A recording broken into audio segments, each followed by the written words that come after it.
Assalamualaikum warahmatullahi wabarakatuh. Perkenalkan, nama saya Indah Lestari Asri dengan NIM 1904010135, mata kuliah Bahasa Indonesia. Di sini saya akan menjelaskan mengenai materi pengaruh teknologi informasi terhadap produktivitas dan kinerja karyawan usaha mikro kecil dan menengah atau UMKM yang ada di Kota Palopo. Yang pertama, pengertian teknologi informasi.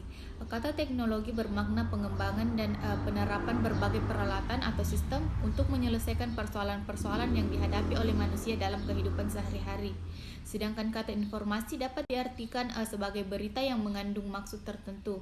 Jadi, teknologi informasi dapat diartikan sebagai pemanfaatan perangkat komputer sebagai alat untuk memproses penyajian serta mengelola data dan informasi dengan berbasis pada peralatan komunikasi. Nah, teknologi informasi biasa diartikan sebagai information technology atau IT atau info. Menurut William dan Sawyer menyatakan bahwa teknologi informasi adalah teknologi yang menggabungkan komputasi atau komputer dengan jalur komunikasi berkecepatan tinggi yang membawa data, suara, dan video. Nah, yang selanjutnya lingkup teknologi informasi terbagi menjadi dua jenis. Yang pertama, perangkat keras atau hardware. Perangkat keras diartikan sebagai semua peralatan yang ada dalam suatu kegiatan pengolahan data. Nah, yang kedua, perangkat lunak atau software. Perangkat lunak atau software merupakan istilah umum untuk berbagai jenis program yang digunakan untuk mengoperasikan dan memanipulasi komputer dan perangkat peripheral yang lain. Nah, selanjutnya peran teknologi informasi terbagi menjadi dua jenis. Yang pertama, efisiensi dan efektivitas kerja. Teknologi informasi berbasis komputer mampu meningkatkan efisiensi dan efektivitas kerja. Secara praktis terjadi apabila sistem dirancang dengan sempurna bagi pengguna atau user yang memiliki pemahaman tentang arti manajerial dan organisasi. Nah, yang kedua, keunggulan kompetitif. Peningkatan kekuatan serta kecepatan komputer yang bisa lebih besar dan sistem informasi sebagai aplikasi pendukung mampu meningkatkan keunggulan kompetitif yang signifikan.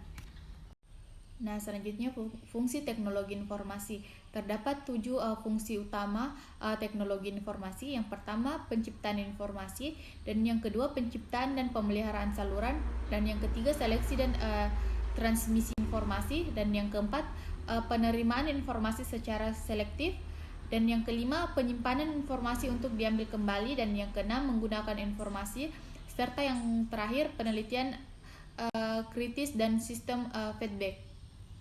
Nah, selanjutnya sistem informasi manajemen. Sistem informasi manajemen yang biasa disingkat dengan sebutan SIM adalah serangkaian subsistem informasi yang menyeluruh, terkoordinasi dan secara rasional terpadu yang mampu mentransformasi data sehingga menjadi informasi lewat serangkaian cara guna untuk meningkatkan produktivitas yang sesuai dengan gaya dan sifat manajer atas dasar kriteria mutu yang telah ditetapkan. Nah, selanjutnya pengertian produktivitas kerja. Produktivitas kerja karyawan bagi suatu perusahaan sangatlah penting karena sebagai alat pengukur keberhasilan dalam menjalankan usaha. Semakin tinggi produktivitas kerja karyawan dalam perusahaan, maka laba perusahaan dan produktivitas akan meningkat. Sebaliknya, jika semakin rendah produktivitas kerja karyawan dalam perusahaan, maka laba perusahaan dan produktivitas akan menurun. Selanjutnya, aspek produktivitas kerja terbagi menjadi dua, yaitu efisiensi dan efektivitas. Yang pertama, efisiensi merupakan kemampuan untuk menghasilkan output yang diinginkan dengan menggunakan input yang minimum.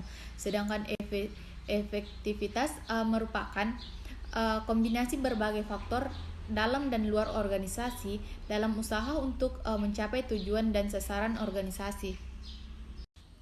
Nah, yang terakhir, pengertian kinerja karyawan.